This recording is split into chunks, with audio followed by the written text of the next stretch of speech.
آج ہم آپ کو ابوالانبیاء سیدنا حضرت ابراہیم علیہ السلام کا شجرہ نسب دکھانے جا رہے ہیں۔ خاص طور پہ ہم دیکھیں گے کہ آپ کے کس بیٹے سے کون سے انبیاء تعلق رکھتے تھے اور نبی آخر الزمان حضرت محمد صلی اللہ علیہ وآلہ وسلم کی نسل آپ کے کس بیٹے سے چلتی ہے۔ ہم یہ بھی دیکھیں گے کہ یہودیت اور عیسائیت اسلام سے کیسے مختلف ہیں اور ان تینوں مذاہب میں آپ علیہ السلام کا کیا مقام ہے۔ ویورز، ہم وضاحت کرنے کے لیے مختلف قسم کے چارٹس کا استعمال کریں گے اور ہم پوری کوشش کریں گے کہ آپ کے سامنے ایک جامع شجرہ رکھا جائے۔ اگر ہم سے کوئی غلطی ہو بھی جائے تو ہم اللہ سے معافی کے طلبگار ہوں گے۔ میں ہوں احتشام ارشد اور آپ دیکھ رہے ہیں دا انفوٹینمنٹ چینل۔ اس شجرے کو سمجھنے کے لیے ہمیں پہلے اولو العزم پیغمبر حضرت نوح علیہ السلام پہ آنا پڑے گا، چونکہ اس زمانے میں اللہ کی طرف سے ایک عظیم سیلاب میں تمام انسانوں کا خاتمہ ہو چکا تھا، تو حضرت نوح علیہ السلام سے انسانی نسل کا ایک طرح سے دوبارہ جنم ہوا۔ یہی وجہ ہے کہ حضرت نوح علیہ السلام کو آدم ثانی بھی کہا جاتا ہے۔ جہاں تک اللہ کے پیغمبروں کی بات ہے تو تمام پیغمبروں کی نسل حضرت نوح علیہ السلام کے بڑے بیٹے سام سے چلتی ہے۔ سام بن نوح کے 5 بیٹے تھے، جن میں ارم کی نسل میں اللہ کے نبی حضرت صالح علیہ السلام آتے ہیں، جنہیں اللہ نے قوم سمود کی طرف نبی بنا کے بھیجا۔ قرآن میں آتا ہے کہ سمود ایک قدیم عرب قبیلہ تھا، جنہوں نے اللہ کے نبی حضرت صالح علیہ السلام کو جھٹلا دیا، یہاں تک کہ اللہ نے نشانی کے طور پہ ایک پہاڑ سے اونٹنی کو پیدا کر دیا، لیکن اس قوم نے اس اونٹنی کو بھی قتل کر دیا، جس کے نتیجے میں اللہ نے انہیں زلزلے کے ایک عذاب سے غرق کر دیا۔ سام بن نوح کے دوسرے اور سب سے اہم بیٹے ارفخشاد تھے، جنہوں نے تقریباً 438 سال کی عمر پائی۔ ارفخشاد کے بیٹے شالح تھے، جن سے اللہ کے پیغمبر حضرت ہود علیہ السلام کا جنم ہوا، جنہیں بائبل میں عابر کے نام سے جانا جاتا ہے۔ حضرت ہود علیہ السلام کو اللہ نے عربوں کی قوم عاد میں نبی بنا کے بھیجا، جو قرآن کے مطابق انتہائی مالدار تھے اور اپنی طاقت کے دکھاوے کے طور پہ مضبوط اور اونچی عمارتیں بنایا کرتے تھے۔ تاہم دولت کے نشے میں یہ لوگ اللہ کے ساتھ شریک کرنے لگے، جس کے نتیجے میں اللہ نے اس قوم کو ایک آسمانی طوفان میں غرق کیا۔ حضرت ہود علیہ السلام کے 2 بیٹے تھے، جن کے نام قحطان اور فالح تھا۔ جہاں تک قحطان کی بات ہے تو ان کے 24 بیٹے تھے، اور کچھ مورخ مانتے ہیں کہ ان کے ایک بیٹے ملکان کی نسل میں حضرت خضر علیہ السلام آتے ہیں۔ اس کے ساتھ ساتھ قحطان کی نسل میں نمرود بھی تھا، جس نے حضرت ابراہیم علیہ السلام کو آگ میں ڈالنے کا انتظام کیا تھا، اور کچھ مورخ قحطان کو قحطانی عربوں کا جد امجد بھی مانتے ہیں، جو آج بھی عرب کے یمن کے علاقے میں بستے ہیں۔ حضرت ہود علیہ السلام کے دوسرے بیٹے فالح سے 2 نسلیں آگے ناہور آتے ہیں، جو حضرت ابراہیم علیہ السلام کے دادا تھے۔ ویورز، اس پوائنٹ پہ آ کے اس شجرے میں کافی اختلاف پایا جاتا ہے۔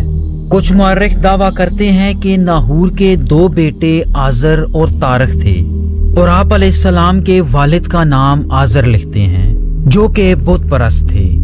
لیکن کچھ دوسرے مورخ یہ مانتے ہیں کہ آزر آپ علیہ السلام کے چاچا اور تارخ آپ کے والد تھے، لیکن قرآن کریم کی سورۃ الانعام کی آیت 75 میں آپ علیہ السلام کے والد کا نام آزر آتا ہے۔ آزر کے 3 بیٹے تھے، جن میں ابوالانبیاء حضرت ابراہیم علیہ السلام کے علاوہ ہاران اور ناہور شامل ہیں۔ ان میں ہاران کے بیٹے حضرت لوط علیہ السلام اللہ کے پیغمبر تھے، جس کا مطلب یہ ہے کہ حضرت لوط علیہ السلام حضرت ابراہیم کے بھتیجے تھے، جنہیں اللہ نے سدوم کی بستی کی طرف بھیجا، جہاں کچھ ایسی برائیاں موجود تھیں جو ان سے پہلے کسی قوم میں نہ تھیں۔ انہوں نے جب اللہ کے بھیجے پیغمبر حضرت لوط علیہ السلام کو جھٹلا دیا تو اللہ نے ان پہ آسمان سے پتھر برسا کے انہیں غرق کر دیا۔ جبکہ حضرت ابراہیم علیہ السلام کے دوسرے بھائی ناہور نے موجودہ ترکی میں زندگی گزاری۔ حضرت ابراہیم علیہ السلام آج سے کم و بیش 3000 سال پہلے موجودہ عراق کے ار کے علاقے میں پیدا ہوئے۔ اسلامی عقیدے کے مطابق آپ علیہ السلام دوسرے اولو العزم پیغمبر تھے، جنہیں اللہ نے ابو الانبیاء، خلیل اللہ، امام الناس اور حنیف کہہ کے پکارا۔ ان کی سب سے خاص بات یہ ہے کہ انہیں عربوں اور اسرائیلیوں دونوں کا مشترکہ جد امجد مانا جاتا ہے۔ یہی وجہ ہے کہ آپ کو اسلام، عیسائیت اور یہودیت تینوں مذاہب میں بہت اونچا مقام حاصل ہے۔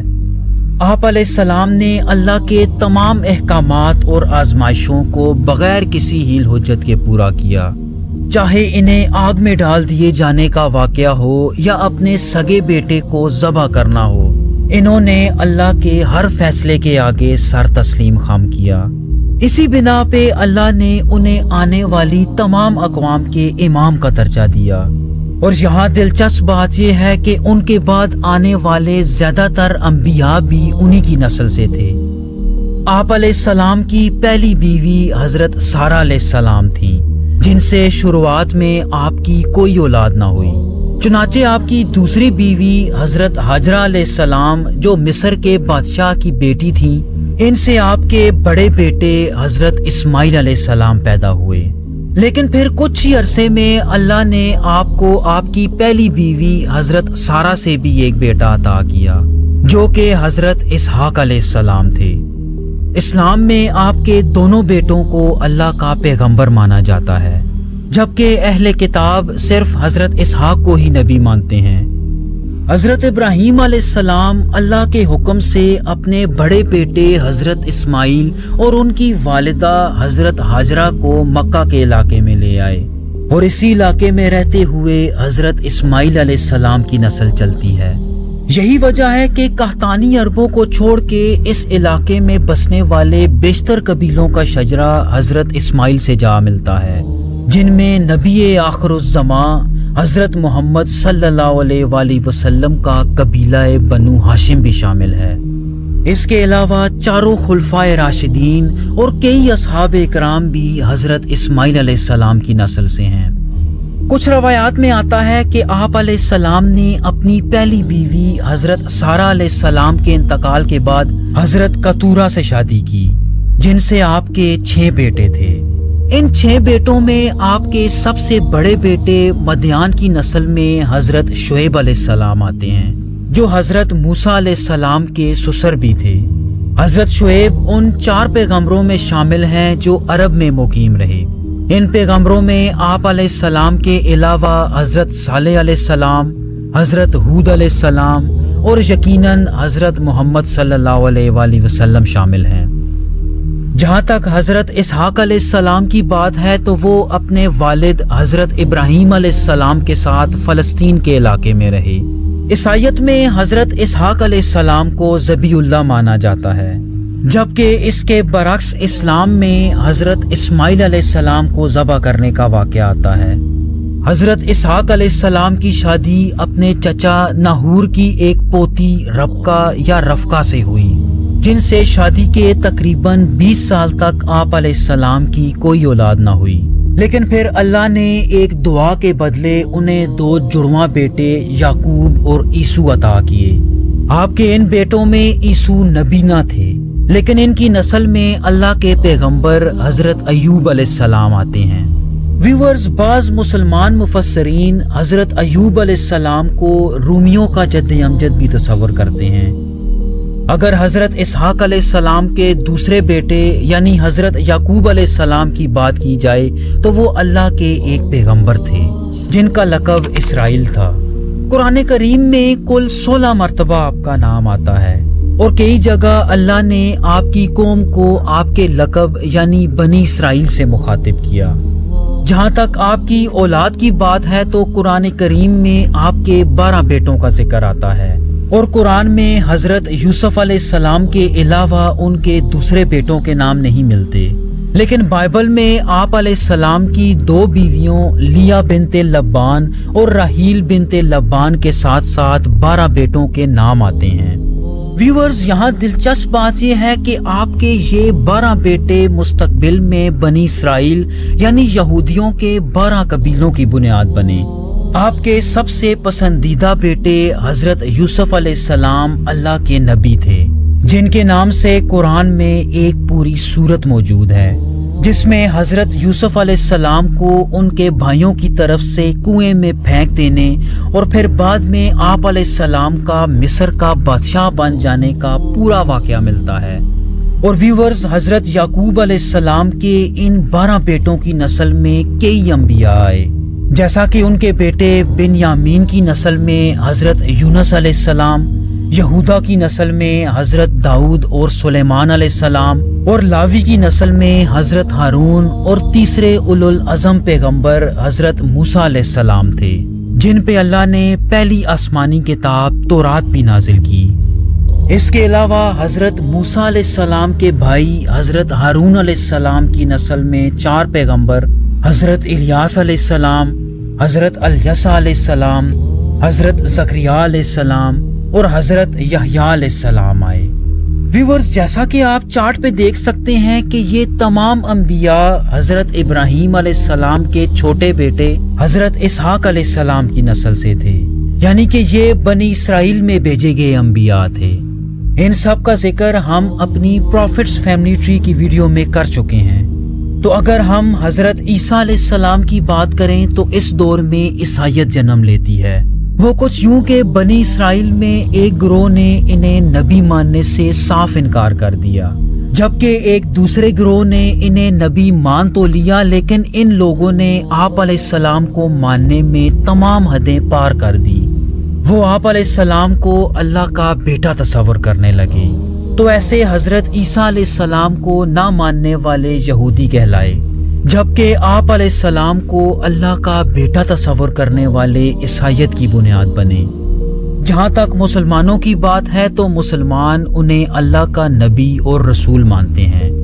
ویورز، حضرت عیسیٰ علیہ السلام کو حضرت اسحاق یا بنی اسرائیل کی لڑی میں آخری پیغمبر مانا جاتا ہے، اور ان کے بعد نبوت حضرت ابراہیم علیہ السلام کے بڑے بیٹے حضرت اسماعیل کی نسل میں منتقل ہوتی ہے، یعنی نبی آخر الزمان حضرت محمد صلی اللہ علیہ وآلہ وسلم میں منتقل ہوتی ہے۔ اور یہاں دلچسپ بات یہ ہے کہ حضرت اسماعیل کی نسل میں حضرت محمد صلی اللہ علیہ وآلہ وسلم تک کوئی نبی نہ آیا۔ مسلمانوں کے نزدیک محمد صلی اللہ علیہ وآلہ وسلم اللہ کے آخری اور سب سے اہم نبی اور رسول ہیں، جنہیں خاتم النبیین مانا جاتا ہے۔ جہاں تک یہودیت کی بات ہے تو وہ لوگ اس حسد میں مبتلا ہیں کہ نبوت بنی اسماعیل میں کیسے منتقل ہو گئی، اور وہ حضرت عیسیٰ علیہ السلام کی طرح حضرت محمد صلی اللہ علیہ وآلہ وسلم کو بھی اللہ کا نبی ماننے سے انکار کرتے ہیں۔ اور اسی طرح عیسائیت میں بھی حضرت محمد صلی اللہ علیہ وآلہ وسلم کو اللہ کا نبی ماننے سے انکار کیا جاتا ہے۔ ویورز، امید ہے آپ کو یہ ویڈیو پسند آئے گی۔ ہماری ویڈیوز دیکھنے کا بہت شکریہ۔ کمنٹس میں آپ کی رائے جان کر ہمیں بہت خوشی ہوگی۔ تھینک یو سو مچ۔ اللہ حافظ۔